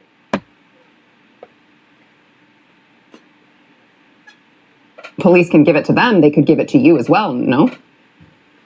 I don't know. I mean, I asked my lawyers. I don't know if Trevor's team had done that as well. I just did. I was so overwhelmed at that time. But I was more than willing to cooperate with absolutely everything. So you said last night in your interview with fellow Blaze TV host Alex Stein that you said fully prepared to take this case to trial. But Trevor says that your attorneys approached him multiple times trying to settle after all of this incriminating evidence for you was released. Is he lying? I actually have no idea how the settlement came about. Again, that would be, I don't think people really understand that I'm pretty far removed from the process of lawyer versus lawyer. Mm-hmm. Well, I mean, surely you give your consent as to whether or not you want to settle. Yeah, absolutely. Mm-hmm. And it actually is a really big bummer that this case is not going to trial because all of the evidence that has not been public, including the other accusers and all of those things. I don't want to talk about the other accusers because I'm here to... Yeah. We don't want to hear that nonsense because, quite simply, it's a big bummer that it couldn't have gone to trial because she knows that the jig was up. Even the lawyers realized, we can't bring this any further because there's too much evidence against you. You're only going to embarrass yourself.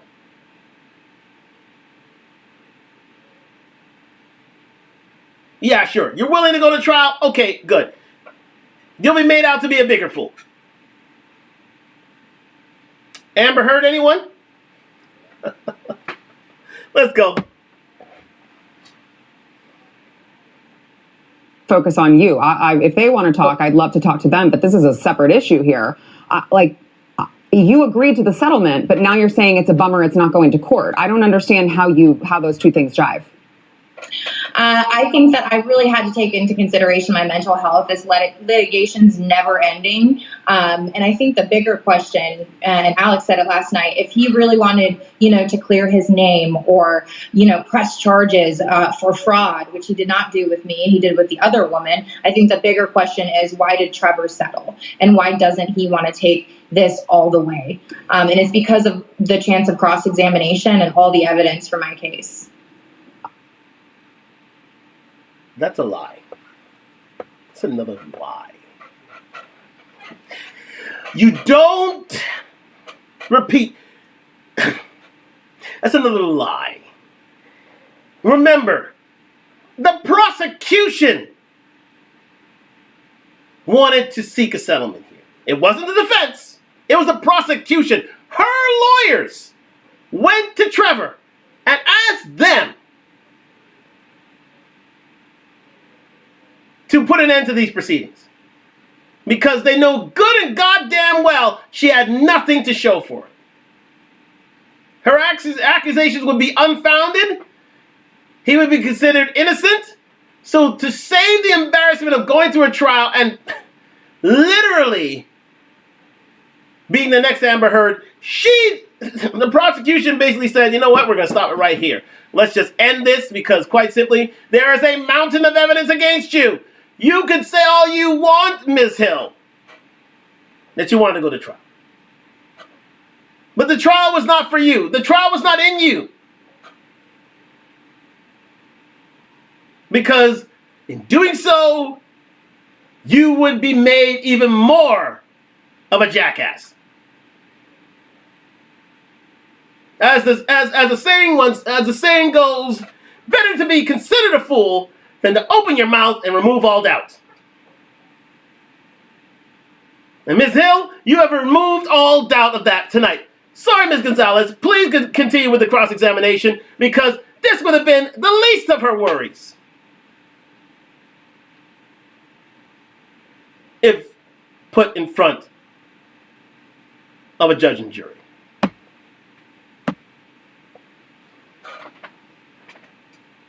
I mean, I think that that's an assumption that you're making, right? I would say maybe Trevor wanted to settle because you're talking about your mental health. Couldn't it be that he was tired of going through it as well, especially if his case is to be made that he's... Mental health! I forgot about that. Being falsely accused of something he didn't do. You both consented to rough sex. You had a safe word, and you didn't use it. And you don't want your name to be tarnished for all this time and you just want it to go away. I think that it's terrible that you would say he didn't want to settle because he didn't want all of this to come out when you yourself also settled. I don't think that that's a fair statement at all. So my last question, as part of the settlement, you disclosed that you received $300,000 from an insurance company. How did you con an insurance company into paying you any money? And does that money just go to your lawyers or does any of it go to you? Yeah, I wish I could speak more into that, but I am prohibited from talking about that part. So I wish I could go more into detail, but I don't believe I would agree with you on the word con at all. So, okay. So I'll go into that more. Yeah, I mean, How can you not be a con when everything you say has been proven to be unfounded? How can you not be a con? How? Accountability is like kryptonite. How can you not be a con?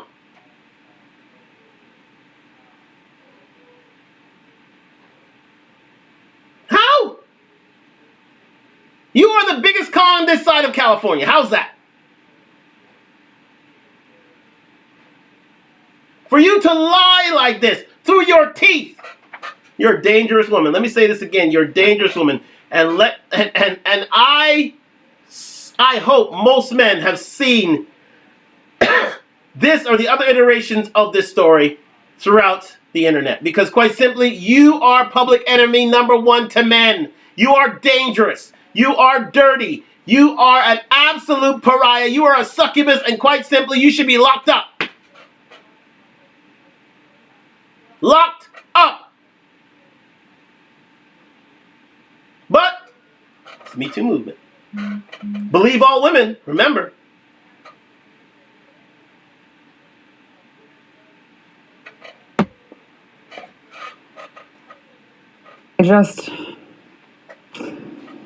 Lindsay, I don't like it when men are falsely accused of doing things and they have their livelihoods taken from them. And it's done by someone who is, speaking out of both sides of their mouth saying, well, I wish that this had gone to court because if it did, boy, let me tell you all the evidence that you could be seeing, but now you can't. And also then settled the case. I don't find that to be credible. I will leave you with this. I want you to learn your lesson on pursuing public figures. And I would ask that you stop sliding into my friend Alex Stein's DMs.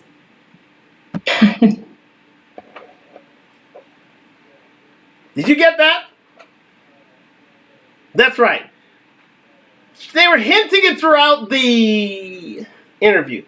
But she was previously interviewed by Ms. Gonzalez's colleague on the channel there, Alex Stein. And in doing so, guess who her next mark was?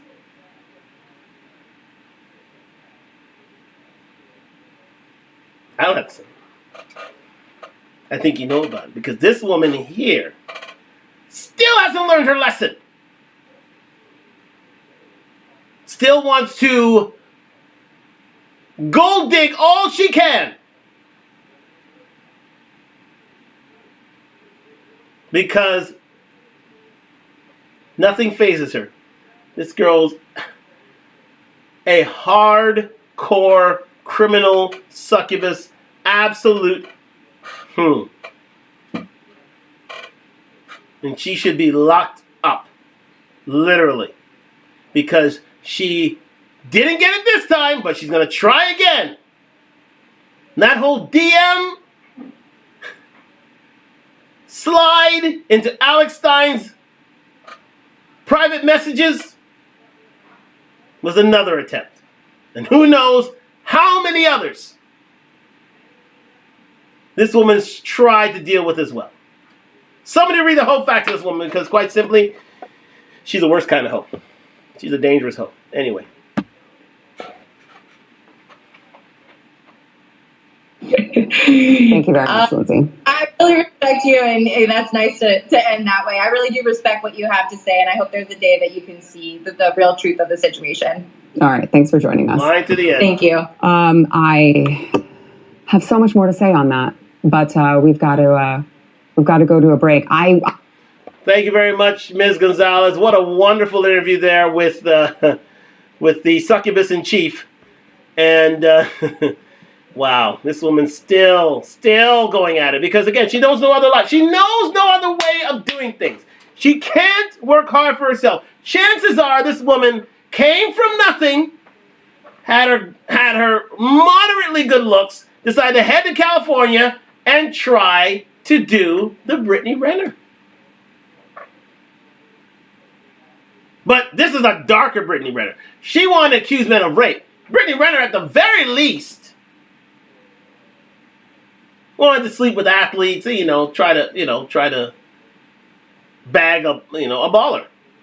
That was Brittany Renner's problem. But again, everybody read the whole facts and now she's alone. Anyways, this one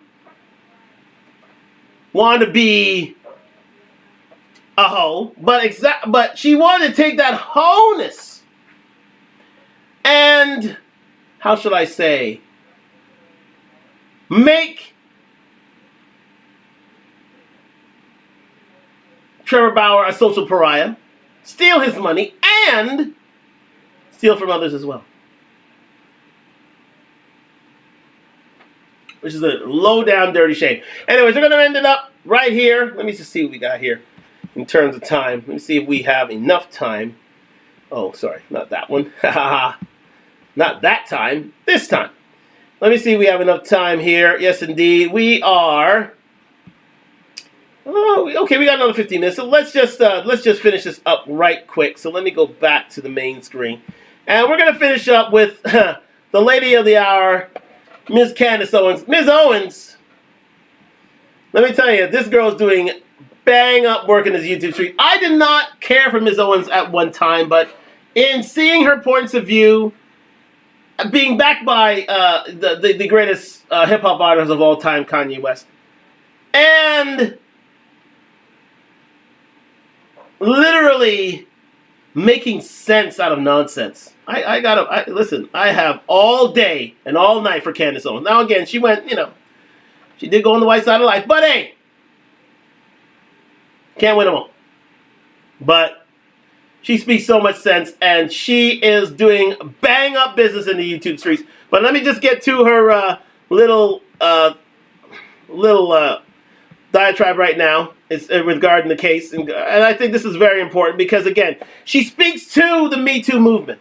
She incorporates this and brings this to the full. So let me get into this. Thank you very much for joining me on Talk Live on IG and YouTube. Like, subscribe, comment on the road to 1,000 subscribers. Ms. Owens. Oh, sponsored by Duntalk, DUNTALK.com. Follow into line out now. Ms. Owens, the floor is yours. That you are okay with him putting the moves on you because it's the middle of the night and you're in his hotel room. But no, you couldn't say that at this time. But I did. I went on to say the biggest problem with the hashtag MeToo movement is that it turned sexual assault into a trend. and simultaneously drowned out the voices of real rape victims who deserve to be heard. And I said I would speak on that issue at an upcoming conference in a few days because it was time for real women empowerment. And of course, when anything becomes a trend, whether it's BLM or Me Too, it becomes problematic. I also tweeted, modern feminism is so toxic, it is single-handedly deteriorating relationships and eventual motherhood. I will always speak out against what has become a rabid cult of misery. If you believe in equality between men and women, you cannot be a feminist today. Again, the date on that, June 11th, 2018. And oh my goodness, like I said, conservatives and liberals alike came for my head. How dare you? Conservatives actually became liberals. They started basically saying their qualifications were they went through sexual assault and that I had no right to speak on the matter of #MeToo, that every woman's story deserved to be heard and believed, not just heard, but believed. Kimberly Corbin tweeted at me, as a conservative and a lawfully armed survivor of rape, I respectfully and vehemently disagree. Me Too isn't a problem with women. It's also not a problem with men. It's a problem with a culture that lays blame upon victims and shames them into silence. Again, the suggestion there that every woman using the Me Too hashtag deserved to be heard, deserved to be believed. Mira Sorvino, who is an actress on the left, tweeted, "You are seriously deficient in your knowledge and your empathy." There was also Benji Backer, another conservative, who wrote, "This is abhorrent." Gosh, I am abhorrent. It is sad that I even need to say it, but most conservatives do not believe this. I repeat, most conservatives do not believe this. We stand with the women who are abused, taken advantage of, or treated unequally. Including Lindsay Hill. He falls right in line with that. We stand with the women who are abused, taken advantage of, and treated unequally. Including those who wants to perpetrate literal embezzlement. Literal allegations of rape. Especially against men who've worked all their lives, done nothing wrong, yet they should be victims of these. I don't even call them women anymore. I call them succubuses, to be fair. Let's go. #MeToo, like any movement, has flaws, but it's inspiring women across the globe to speak out about difficult situations I cannot begin to understand. To call women stupid and weak for hiding in the shadows of being raped, assaulted, and abused is absolutely asinine and cowardly.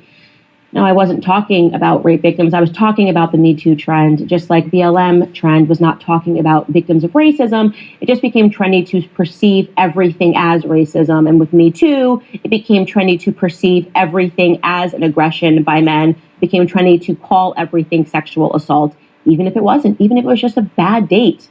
A guy trying to put the moves on you, a guy asking you on a date. It was awful. And then there were headlines. Oh my gosh, you guys have no idea. I was so under fire. This one from the Dallas Morning News. Me Too makes women look stupid, weak. Conservative figurehead Candace Owens says ahead of the Dallas Women's Summit. Town Hall wrote, Candace Owens' take on rape survivors and the Me Too movement is all wrong. Again, like I said, left and right, I was condemned. There were people at the time I was working for Turning Point USA, young women who were coming out crying, saying, how can she still be the communications director if she doesn't support the Me Too movement? They wanted me to be fired. I'm not kidding. They were young girls who wanted me to be fired because I did not understand the importance of this trending hashtag, except I did understand it. I understood exactly what was happening. I was watching men lose their jobs, having to step down from their careers on the basis of one woman using a tweet and a hashtag without any further examination, because women liked the trend of Me Too. So people that were not actually victims, and some people who just really wanted to seek revenge on certain men, maybe they went on a date with them, they didn't get called back, were now being empowered to make up allegations. And for a while, those allegations went unchecked. It was. Get the picture? Sometimes a movement can go too far. As Ms. Owens so eloquently said, BLM went too far. It made a few lesbians rich. And never did it. I mean, it never did stop the violence among blacks. And it never did advocate for the nuclear family. The cisgendered nuclear family. Never did. Because as lesbians, they needed alternative lifestyles in order to thrive. It was part of the indoctrination. But that's besides the point. At the end of the day, Me Too went down a dark path as well, and including taking down a man like Trevor Bauer, who did nothing wrong,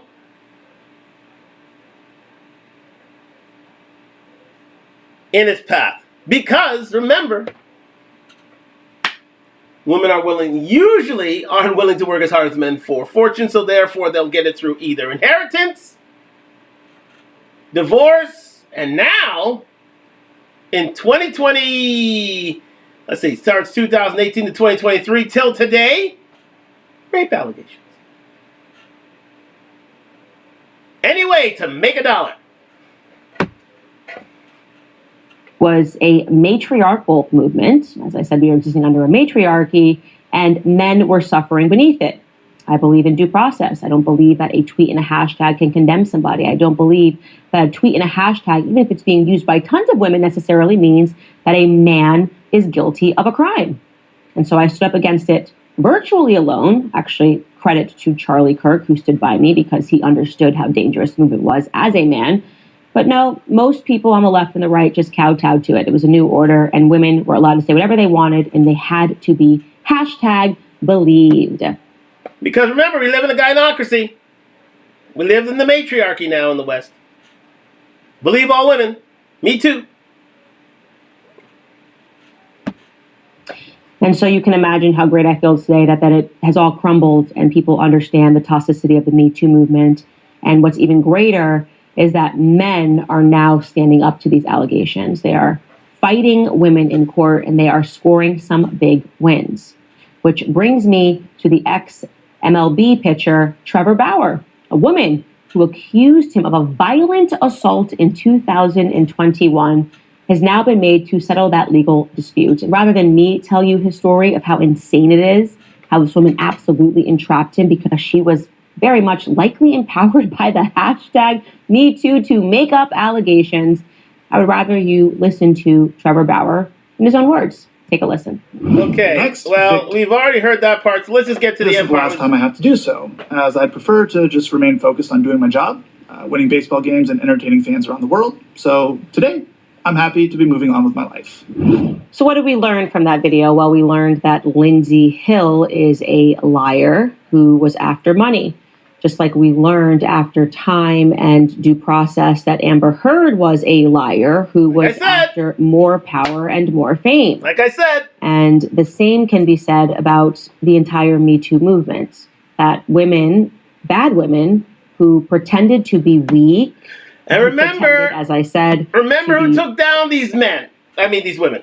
I mean, well, you know what I'm talking about. These masculine entities, anyways, guys in female clothing. Anyway, they were taken down by rich men. Johnny Depp, Trevor Bauer, man who had the financial wherewithal to deal with these accusations. What does that say about the common man who have faced such accusations?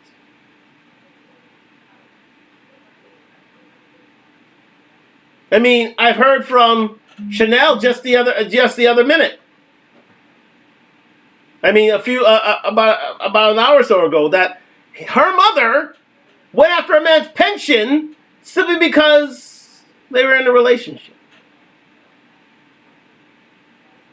She tried to extort him too, to a point where Chanel literally had to have words with him on saying, "How wrong are you? What are you doing?" Because hell hath no fury like a woman scorned. Hell hath no fury like a woman scorned. But in this case, hell hath a place for a woman such as this. Hell has a place for a woman. There is a special place in hell for this woman. Because of the absolute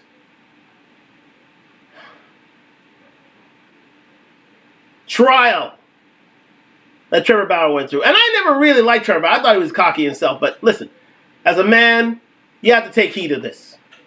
As all men, we have to take heed of this. Because this is a new normal in the West. You never hear about this in the East, but this is a new norm in the West. You wouldn't hear this in most patriarchal societies. But this is a new norm in the West. The new norm. Men have to be ever so careful. They have to record everything. They have to make sure that they have consent from a woman. Because heaven help them if they don't. And heaven help them if they do not have the financial wherewithal, as do Johnny Depp and Trevor Bauer.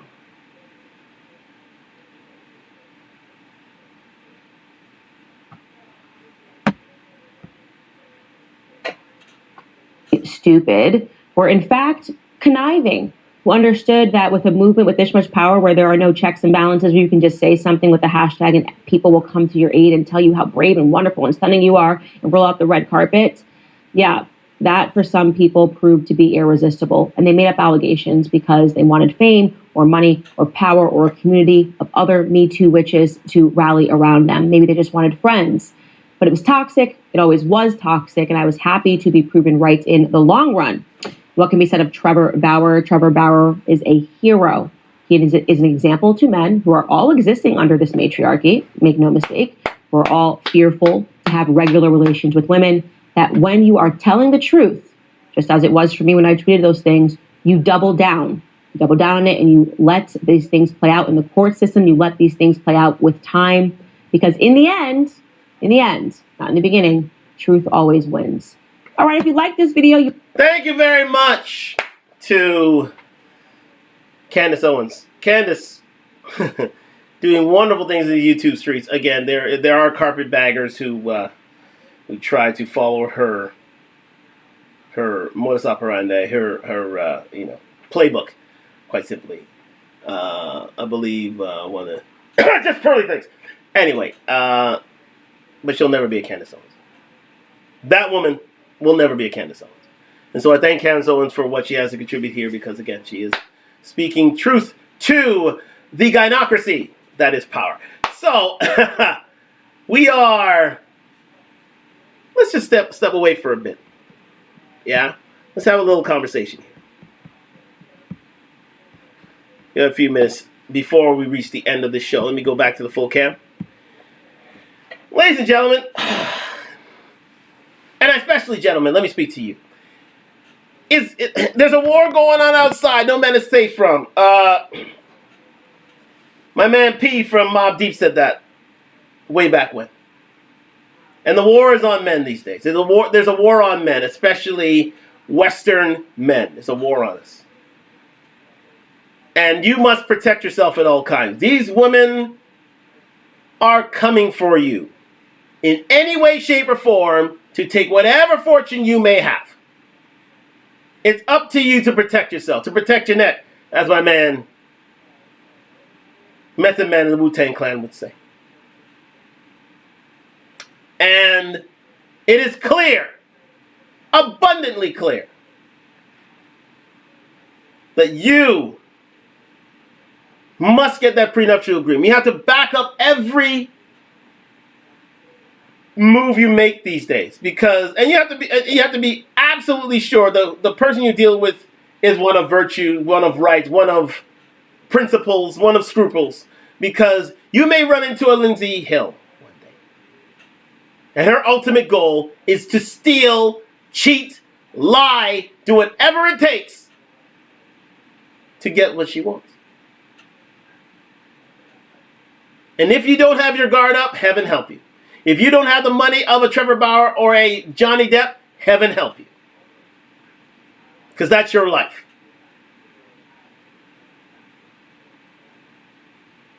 If you do not have a healthy marriage, and if a woman even cheats on you and leaves, heaven help you. Because remember, we're in the age of no fault divorce. And it is up to you to protect yourself at all times. Because in this field of combat, no man is safe. Thank you very much for joining me on Talk Talk Live. We're going to end the show right here on IG and YouTube, right on time as well. Gentlemen, let us all give a round of applause to a man who deserves a standing ovation, Trevor Bauer. Doing it for the men out there who can't do it for themselves. Thank you, and have a good night. Good night from Toronto on IG. And thank you very much for joining me at Talk Talk Live on YouTube right here. Listen, I couldn't explain it there, but I'll explain it here. Tomorrow night, yes, Jada Pinkett is back, throwing more stones, throwing more dirt at Will Smith for no apparent reason except for her love for Tupac. Her love for Tupac. She wants to embarrass this man at every beck and call, and she's done it again with her new book. It's all over social media, the news, entertainment sections. It's all over. We're going to get into it tomorrow night on Talk Live. We'll have more news, but I just picked up on it today. Her new book basically stating that they were separated as a Jada Pinkett and Will Smith. Jada Pinkett Smith and Will Smith were separated for the last 6 years. They weren't married, but they kept it a secret. And we are going to get into it tomorrow night on Talk Live. The Jada Pinkett story, it continues, man. And she keeps throwing dirt at this man at every beck and call. There is a... Okay. We're going to get into tomorrow night on Talk Live, so stay tuned for that. And then Friday, we're back again for a special show. It's about Dylan Dennis, Logan Paul. Finally, the fight that everybody wants to see is here on Saturday night. So we're going to get into the fact that, you know, you got to check the whole facts on your lady, because a man can come around and read it out for you to your embarrassment. So that's on Friday night. Dylan Dennis, Logan Paul, and what has happened up to fight night. Number 2, tomorrow night, we got Jada Pinkett Smith. Yeah, we're doing it live here on Talk Live on IG and YouTube. Sponsored by DunTalk.com. Like, subscribe, comment. On the road to 1,000 subscribers, we're going to have some of these shorts and mini moves and shorter posts out there very, very soon. So stay tuned. And there is something in the works. I got to make that call tonight. So in order to make that happen. So stay tuned for that. But thank you very much for joining me on Talk Live on IG and YouTube here behind the bar in the city of Toronto. And yeah.